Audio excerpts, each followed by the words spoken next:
Are you curious about bodies, pleasure, and possibilities? And what about curious about what others are up to on the planet when it comes to pleasure, sex, and play? Have you considered what pleasure can do for your life, your body, and your bank account? Do you know something magical, delightful, and out-of-this-world orgasmic is not only possible for you, but totally available to you? If you're ready to be the magical, sexual, sexy beast you know you can be, and you just need the tools to get there, you're in the right place. Now, here's the host of The Pleasure Zone, sensual movement artist, relationship and sex alchemist, Milica Jelenic. Oh, welcome, sweet pleasure seekers. So delightful to have you with me this evening when we're going to talk all about aphrodisiacs.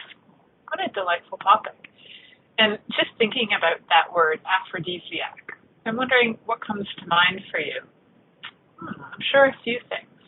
Before we dive deep into this topic, I'd like you guys to know a little bit about what I offer in my private practice, which are a few things. So one of the things that I offer is sex and intimacy coaching. So if that's something that you're like, what is that? Does that mean I get to have sex with you? Well, probably not. However, you do get to learn more about what you desire, what you would like, and how to actually have that. So that's kind of a beautiful thing about sex and intimacy coaching is you get to learn more and more about what you actually would like to have in your relationship, whether it's with yourself or whether it's with your partner, and then to be able to have some tools to make that happen. I also offer several other things in my private practice, which involve body work. So I do a lot of body work that has to do with movement and receiving more flexibility in your body, which also results in more flexibility in your life. A lot of energy work I also offer, and I do some pretty cool stuff with something called radionics, which uses scalar type technology to do biophysical analysis as well as biophysical, you could call them treatments, I suppose. So using photons of light to start to establish better health in bodies. So those are a few of the things I offer. And one of my very fun things to do in life is to talk to you sweet pleasure seekers here on the Pleasure Zone. It brings me such joy to get emails or phone calls from different callers letting me know that they've listened to an episode and the episode maybe opened their eyes or opened their life or just made them feel like everything's okay, like they're not so messed up about what they desire. So I love bringing information to the world and sharing it with all of you so that it'll also help you to just be maybe less judgmental of yourself, maybe a little more open to others, and being more aware of what is available out there that maybe you never even knew was available out there. Tonight's particular topic about aphrodisiacs is probably a lot wider than maybe you even considered. I know that as I studied a bit on the aphrodisiacs, I really started to get intrigued by how much information is out there and what aphrodisiacs really are and what qualifies to be an aphrodisiac. And I'm going to share all of that with you guys tonight. So get yourselves all ready. Get yourselves your ears open, your hearts open, your bodies revved. This is going to be a pretty fun episode. And you know what? You won't even have to take notes on this because in the next week or so, I will have call it like a little article available on Inspired Choices Network so that you can have some of the basics, the lowdown on aphrodisiacs and what to look for and what they can do for you. So part of my practice when I work with people regarding their health is to actually look at a lot of the things about what they're putting in their bodies. We can go so many places with that. You can stick dildos in your bodies and penises and fingers and all kinds of things. In this case, I'm talking about food and minerals and vitamins and things like that. So when I do look at that for people and I work with them and see what their bodies are lacking, it's always fascinating to me to see that there are often different minerals that are lacking, and that often has an effect on people's sex drive and their sex life. For example, having a lack of zinc in your body can actually result in having a lack of sex drive. There are a lot of foods out there that contain zinc. One of my very favorites is maple syrup. It's delicious. If you don't live in Canada or somewhere on the east coast of America, you might have a little bit of a more difficult time locating this magical substance called maple syrup, which, for those of you who are not familiar with it, it's actually a sap from the maple tree. You can actually just drink the sap right out of the tree, and it's pretty awesome. Not only is zinc something that increases your blood flow and your desire, essentially your desire as well, it's also incredibly healing for the body. So a lot of these things which are considered aphrodisiacs also have a lot of healing qualities, and we will get into that. The first thing I'd like to talk about is what is actually an aphrodisiac. So what the heck does that word mean, and how do we know what an aphrodisiac is? So when you look at the word aphrodisiac, you can break it down. It's actually derived from the word Aphrodite. And so Aphrodite being the Greek goddess of love, beauty, and desire, and a lot of things that have to do with sex and love and relationships. So when we're talking about aphrodisiacs, these are things that will increase desire. And as I was playing with this thought, I actually posted on social media a question about whether we ourselves, like the question was, are you an aphrodisiac? Because I think that is something that we often negate or we don't even consider, as we tend to look for aphrodisiac as being something that we seek outside of ourselves.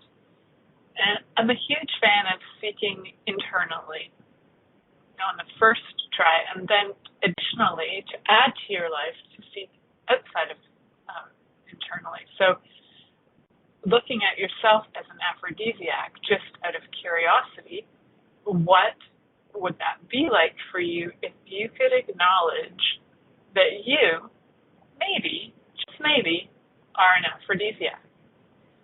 What if you are something that actually increases desire in others? And in this respect, we're looking at desire as increasing sexual desire. So increasing somebody's genital, throbbing or whatever. So we're really looking at what's going to increase that sex drive. And traditionally, a lot of things come into a few categories, and we'll talk about some of those categories, but I think for a lot of you, you've probably heard of aphrodisiacs over the years. There are some pretty common ones that are pretty illegal, like rhinoceros horn. I think most people have heard about that being an aphrodisiac, or oysters, or there's quite a few that can be dangerous, and there are quite a few that are very common foods that you would never even necessarily think about. And some of those common foods have changed over the years. They started out as aphrodisiacs, and then they became so common that they're not really any longer regarded that way because they've become so common. However, if they were at one point, they might still be aphrodisiacs. So for you in your life, if you look at this, instead of having me kind of like give you the I will give you the lowdown, but I'm just curious for you, what are some things that increase your desire? What are there things that are internal in your body that increase your desire, whether that's, or different responses through your mind-body connection, through visual stimulation, through smell, through sight, through feel. Usually your senses are involved in these aphrodisiac responses. as well as there are actual body systems that are involved as well, where different hormones are excreted and blood flow increasing and that sort of thing. So what for you turns you on? What for you increases your desire? For example, for a lot of men, there was a study done, and it shows that for a lot of men, cinnamon is an aphrodisiac. However, if you're a guy who hates cinnamon, that is not going to be an aphrodisiac for you. So aphrodisiacs, as much as there can be these categories, there is also a very personal response to all of these different stimuli. So being aware of what is an aphrodisiac for you is so helpful, so that you don't end up, being around something that actually completely turns you off. If your partner is like, oh, but the book says that cinnamon will turn you on, and then, you're around cinnamon and you just want to bash somebody in the head. It's kind of like aromatherapy, where people sometimes say, oh, lavender will calm you. For me, lavender agitates me. And for some other people, it might agitate them as well. So again, these smells, especially for me, they can have very different responses, physiological responses and emotional responses than maybe they were intended to have, or that people have established is some sort of truth about them. So again, the question is, what is an aphrodisiac for you?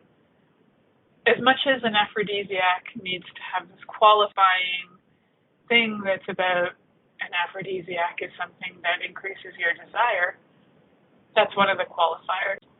It's also your desire, right? So what increases your desire? Much more than what increases somebody else's desire. There are some triads to aphrodisiacs.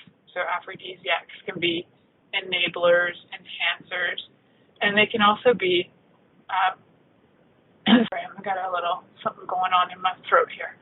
So we got enablers, enhancers, and exciters. And basically aphrodisiacs that excite are operating on different levels of arousal. They're operating to increase desire and excitement. To kind of understand that, you kind of got to get that there has been this established stages of sexual desire that have been put out. Some of the established stages of desire are actual sexual desire, are desire itself, excitement, plateau, orgasm, and resolution. So that is an updated version. Helen Singer Kaplan came up with her one that was adding the desire on. Originally, there were 4 stages, and then it has changed, so that's good. And desire in her model is the brain's spark plug for sex. So these different things like enablers, enhancers, and exciters are all part of the aphrodisiac family. So we're looking to have an increased level of desire and excitement. And aphrodisiacs usually lure a person into a state of sexual interest or just like enticement. And sometimes they can have a physiological response in making the genitals engorge with blood. So that's pretty cool. And exciters, just like that name, they get the person, whoever is using that aphrodisiac, excited. And enhancers enhance the excitement to make it even better. And so what their kind of the aim is to sustain the arousal and to increase orgasm. So that's kind of the basic concept behind what does an aphrodisiac do. So we're actually going to kind of have even a bigger understanding of this, because as much as those are 3 ways to understand how an aphrodisiac works, the enablers, the enhancers, and the exciters, there is a more way to categorize these things, and they come into some pretty cool things because the other categories also give us awareness about how these things could change over time. How, as much as some things might be rare 200 years ago and were considered an aphrodisiac then, are not an aphrodisiac now because they are not so rare. So we're going to look at those, but first we're going to go to our first commercial break. So you're listening to The Pleasure Zone here on Inspired Choices Network, and we'll be right back after this commercial. Are you secretly a voyeur, wondering what's going on in other people's sex lives? What if now is the time for a totally different sexual evolution? Are you interested in people who are pioneers of different sexual and pleasurable practices? Lean in now with Milica Jelenic, where she will entice you and your body to know your own pleasure zone. On the Pleasure Zone radio show with sensual movement artist Milica Jelenic, you'll receive tools, inspiration, and a foundation to allow yourself to receive more in your sex life, and quite possibly other areas of your life as well. Listen for the Pleasure Zone with Milica every Monday at 8 p.m. Eastern Time, 7 p.m. Central Time, 6 p.m. Mountain Time, and 5 p.m. Pacific Time on InspiredChoicesNetwork.com. Are you a subject matter expert? Are you here to share your expertise with an audience waiting to hear from you in only the way you can deliver? Are you ready to have your voice amplified across the airwaves? Inspired Choices Network has a global radio platform streaming to millions of people across the world. Professionally produced and supported by an accomplished team every step of the way, you can broadcast from anywhere in the world, knowing your voice matters, and we ensure it is delivered with ease and efficiency. Eager to hear your message, the world awaits. Contact us today to become an Inspired Choices Network radio host. Email becomeahost@inspiredchoicesnetwork.com.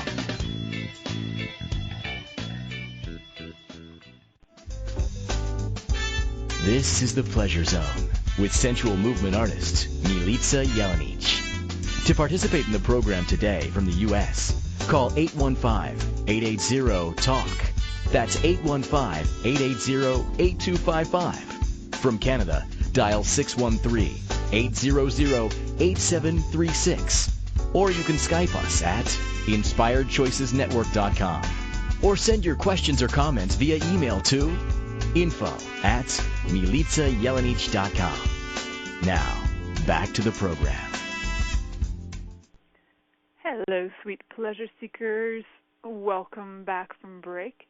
Just before break, we were talking about some of the ways that we can categorize aphrodisiacs, and there are some kind of different triads that are different ways to label aphrodisiacs. And just before break, we were talking about the enablers, the enhancers, and the exciters. Then we've got this other triads of triads, actually. So the other categories are, one category is the exotic, rare, and expensive. And another category is the mystical, magical, and occult.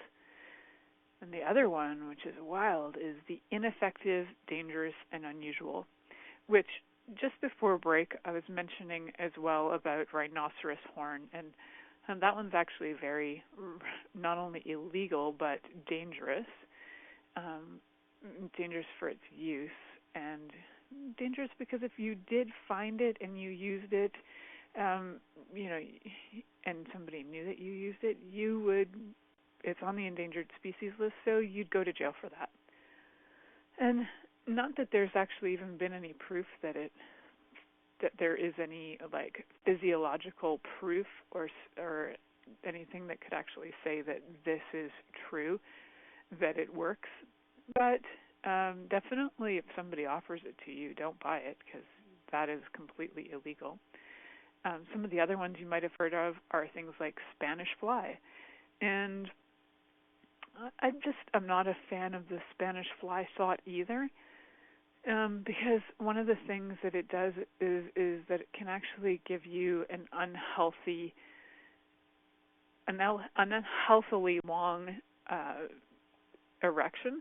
So it can cause pain and different things that if you're not taking the correct dose and it's not being regulated, you can actually harm your genitals. So nay to the Spanish fly, guys, even though if you're thinking that sounds really good, unless you have somebody who really knows how to give you the right dose, I would say don't do it. One of the most common aphrodisiacs is actually alcohol, which is pretty easy to get in most countries, unless you're in countries where it's illegal. The whole point of alcohol being an aphrodisiac is because it lowers your inhibitions. So you get kind of excited for that. Mind you, then when you go to the extreme and you've had too much of it, you can have impaired judgment and mood swings and all kinds of things and create fights that you never even wanted to have, and it can just be a pile of crap. Plus, drinking and driving, not a good idea. So let's avoid that as a potential aphrodisiac as well. Having a glass of wine, if you are used to that, is one thing, but thinking that if you have 10, you're going to be sexier, not so much. So there's something about aphrodisiacs that in some doses it can be really good and really fun, and then in larger quantities can be totally dangerous. Like the Spanish fly could be totally dangerous. So knowing that, knowing what actually works for you is really helpful. Well, that's partly why I was saying, like, what is an aphrodisiac for you? And then going from there and really starting to play with what works for you. So for me personally, alcohol is not such a great aphrodisiac. I don't like the smell of it on my lovers, and I don't like the smell of it on me. So for me, it's a turn off.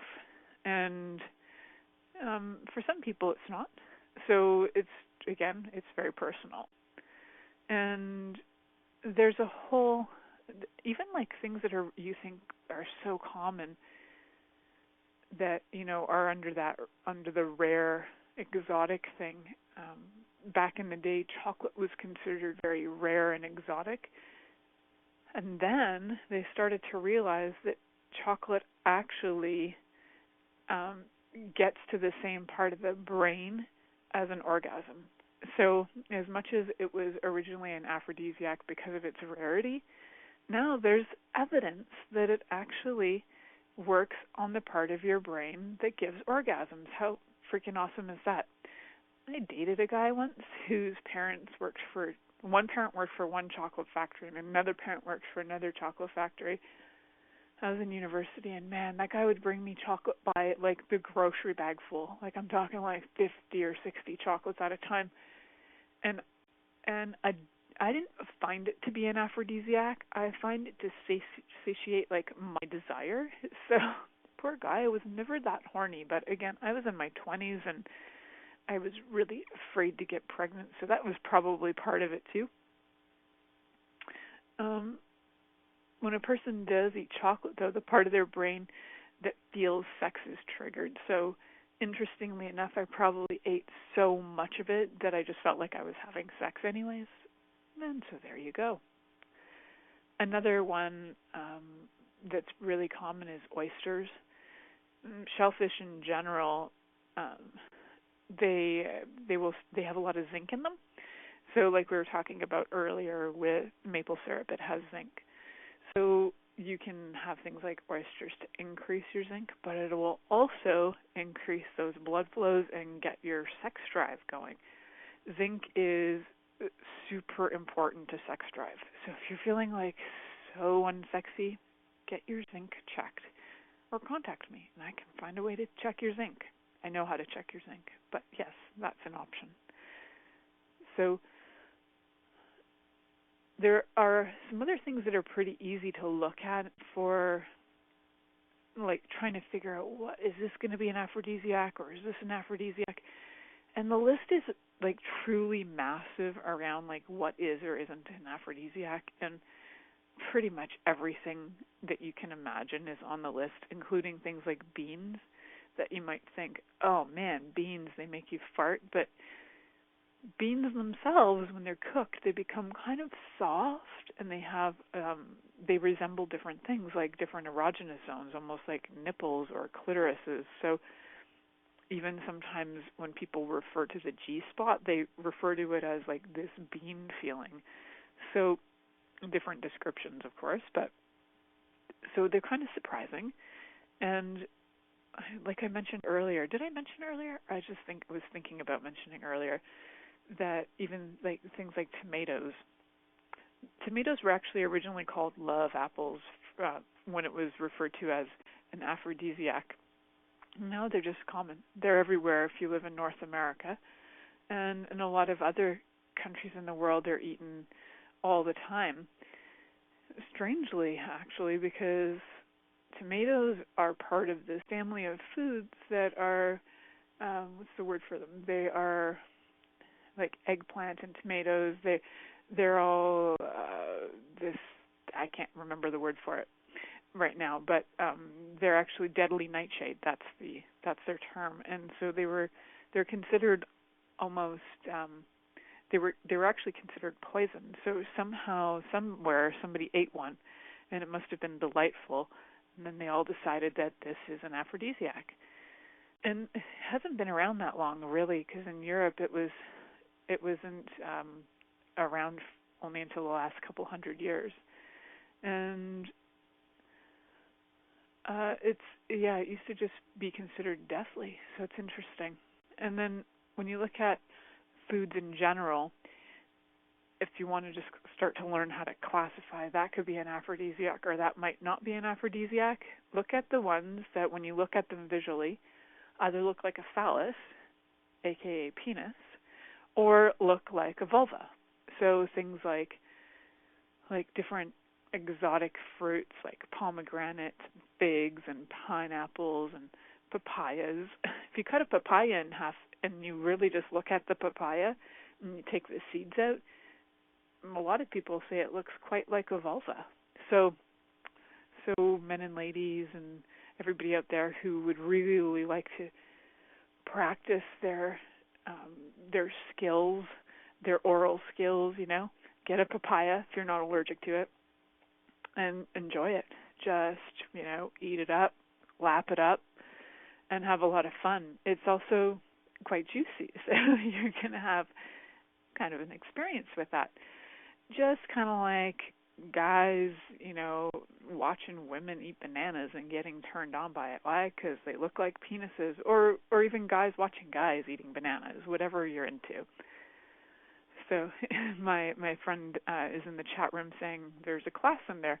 You know what? If you guys want to have a class with me on watching me eat different fruit and how to make it like an aphrodisiacal experience, I'm totally in.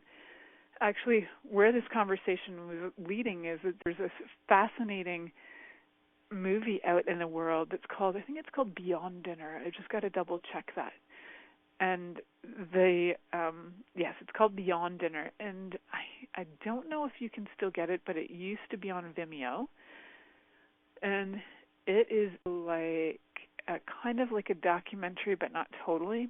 And sort of like pornography at the same time. It's a wild mix. But it's a movie about aphrodisiacs. It's a movie about experiencing aphrodisiacs in this totally luscious environment. And this woman, I believe she's in California, holds these dinners called the Beyond Dinners, where you go as couples and you get to test out all of these phenomenal foods made by this top-notch chef.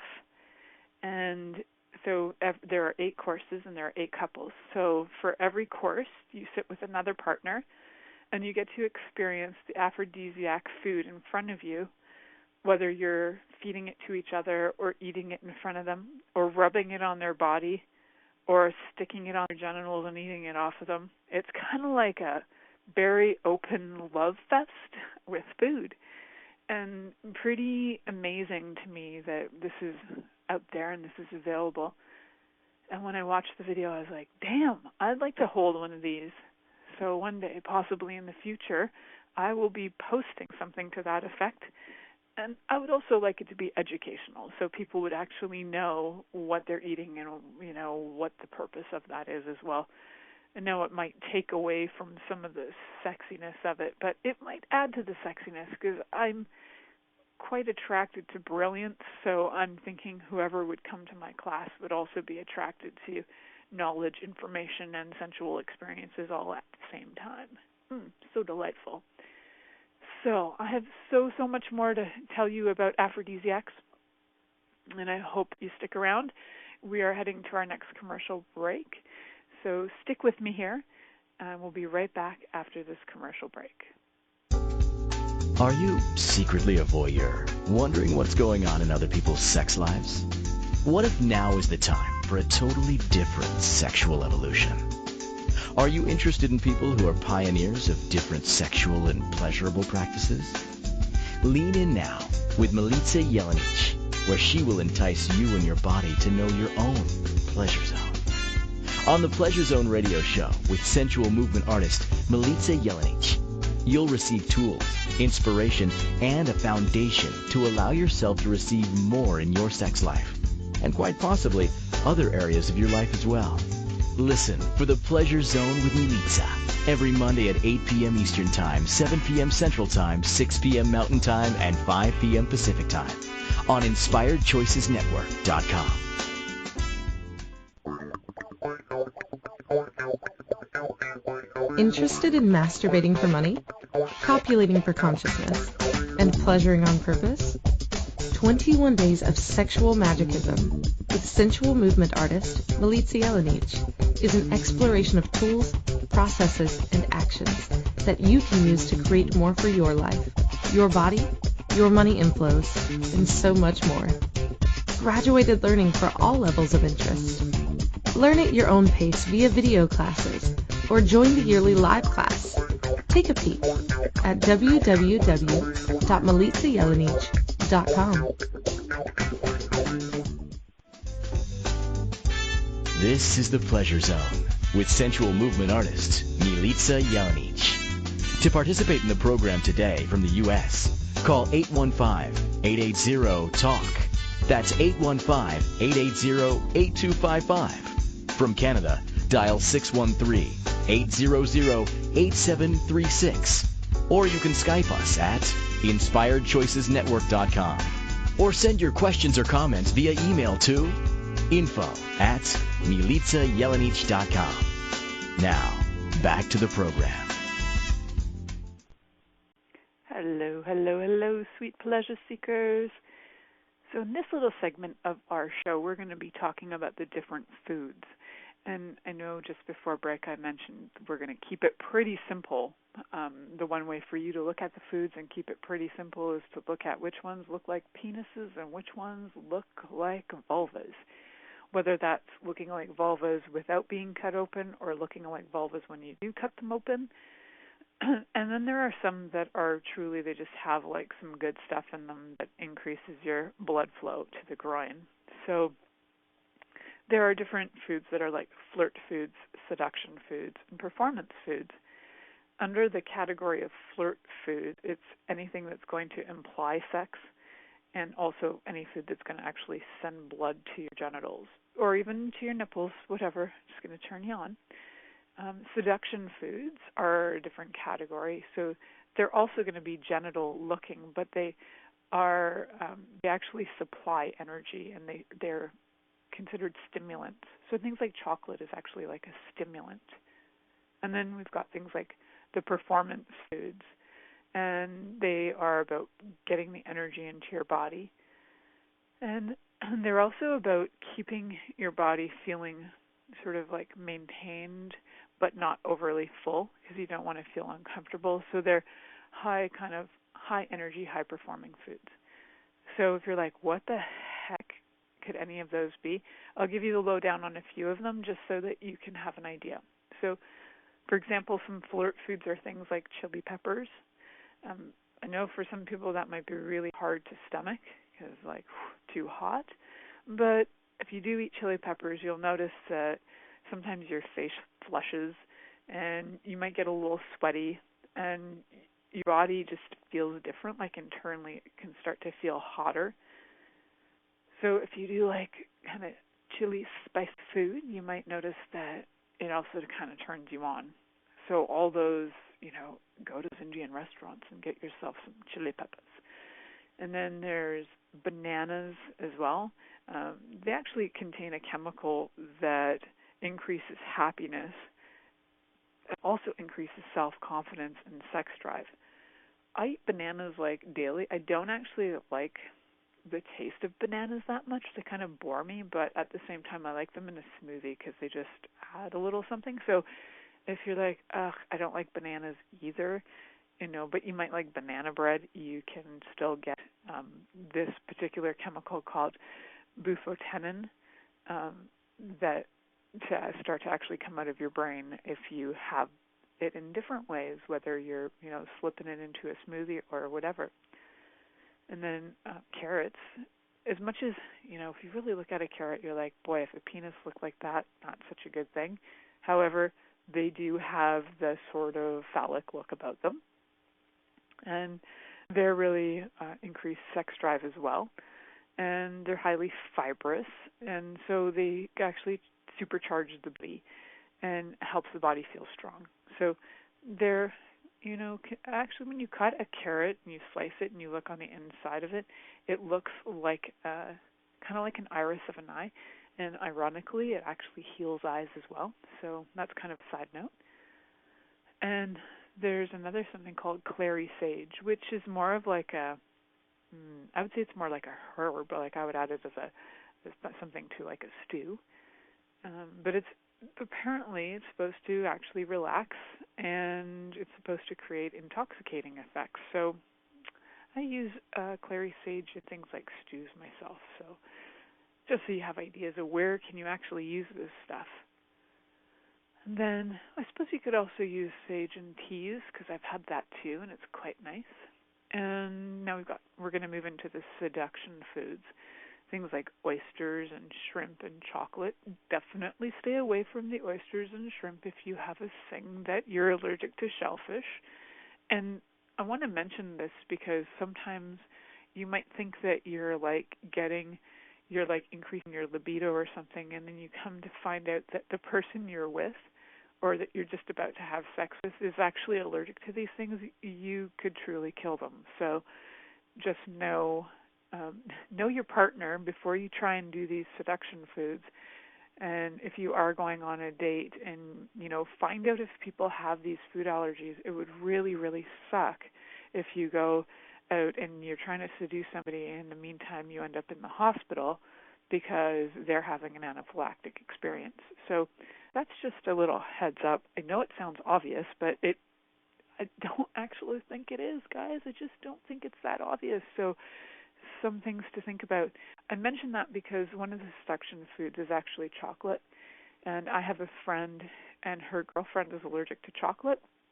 And she can't be around her girlfriend for like 4 or 5 hours until, she can have chocolate, but then she has to wait 4 or 5 hours to be around her girlfriend because her girlfriend will go anaphylactic. So you just need to be aware of these things. And chocolate, increases your, drive because it's got caffeine in it. And there's something in it called phytosterol, which mimics the human sex hormones, which we talked a little bit about. And then we got ginger because it increases the blood flow to the genitals, to both men and women, and olives, and that's mostly for women, and tomatoes.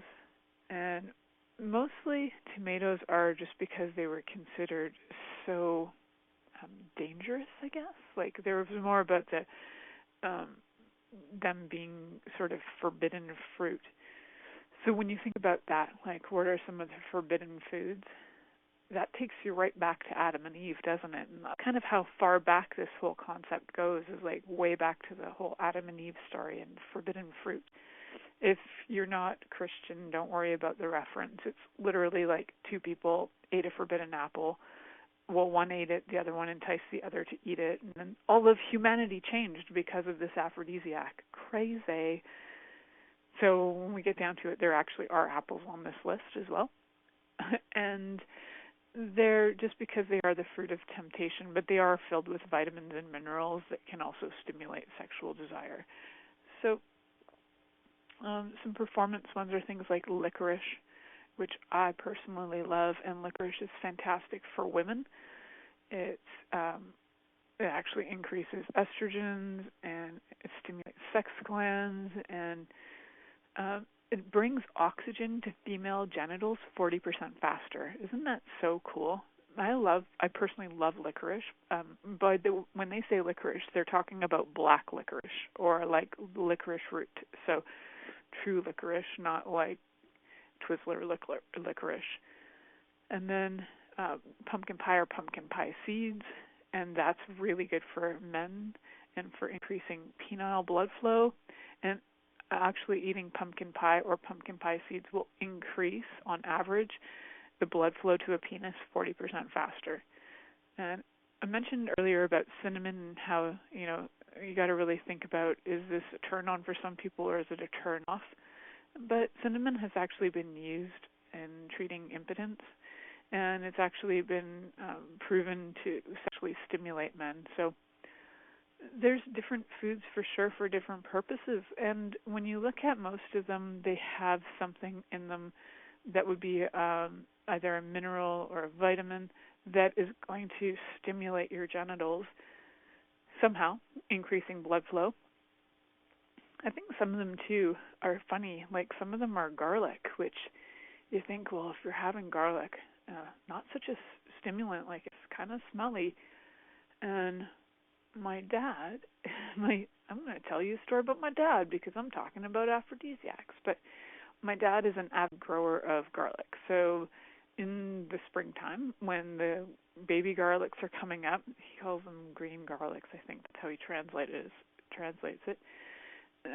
He will eat, like, on average, 30 baby garlics, like, a day. So he grows hundreds of them, and while they're still, like, in their baby form, he eats them by the freaking truckload, and he stinks, like, profusely of garlic.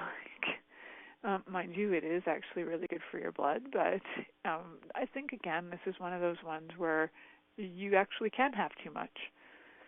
So, side note story, which is cute and funny, was when about this second year, maybe I was dating my husband, I went to my dad's during one of his garlic days, and I thought that I'd cooked this, like, garlic up pretty good, and I thought it was, pretty mild in comparison to what my dad smelled like. It was pretty mild. But I came home, and it was the first time that my husband, and it was the only time my husband wouldn't sleep in bed with me because I smelled so bad. But on a lot of other occasions, he just does it because he's like, I snore and I'm sorry. And I'm like, it's okay. But this one was specifically, I smelled so freaking bad from that fresh garlic that it was not an aphrodisiac. So FYI, as much as some of these things on the list say they're aphrodisiacs, be logical about this.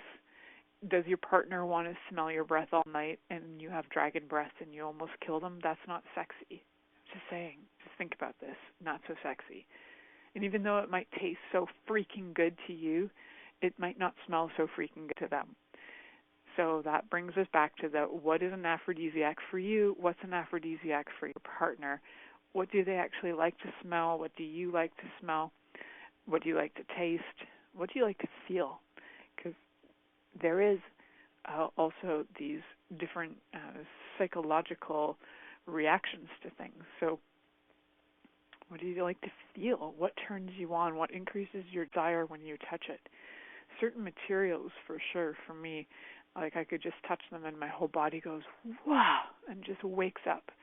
And there are other things like where you touch them and you come alive. So my question again, and I'm going to repeat this, is are you actually an aphrodisiac? Are you willing to be one? And what would you actually have to choose in your life and in your body and in your embodiment to know and to step into being the aphrodisiac you truly are? How fun would it be to just know that you can walk into anywhere and you can increase people's desire? just your existence increases their desire.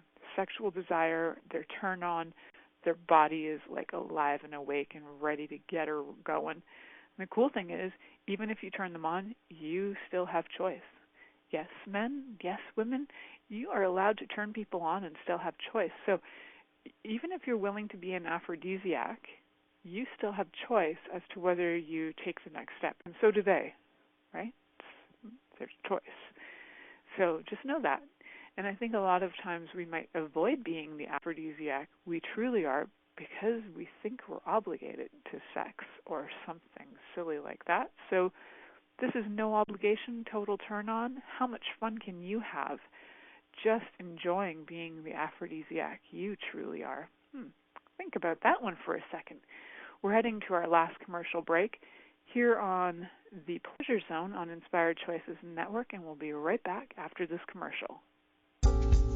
Are you secretly a voyeur, wondering what's going on in other people's sex lives? What if now is the time for a totally different sexual evolution? Are you interested in people who are pioneers of different sexual and pleasurable practices? Lean in now with Milica Jelenic, where she will entice you and your body to know your own pleasure zone. On the Pleasure Zone radio show with sensual movement artist Milica Jelenic, you'll receive tools, inspiration, and a foundation to allow yourself to receive more in your sex life, and quite possibly other areas of your life as well. Listen for the Pleasure Zone with Milica every Monday at 8 p.m. Eastern Time, 7 p.m. Central Time, 6 p.m. Mountain Time, and 5 p.m. Pacific Time on InspiredChoicesNetwork.com.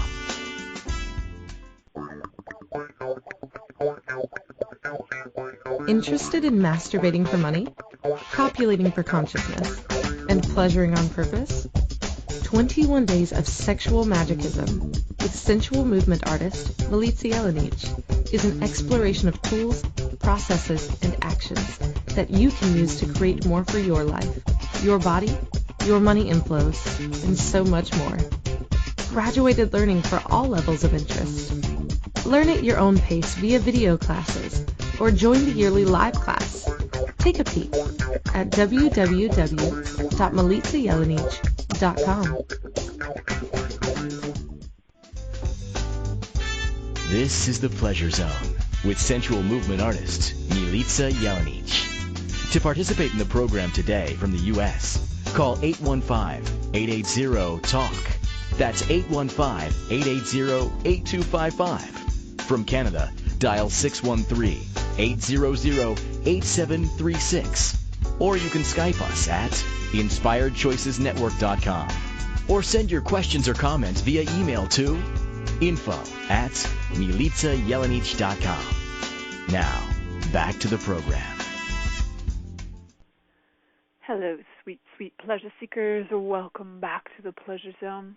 In this little segment, we're going to talk about some of the crazier, more mystical, magical, and occult things that are kind of more on the edge of like all things magic, and maybe things that people just kind of brush away because they think, whatever, that's like from the 1400s and that's got to be crazy.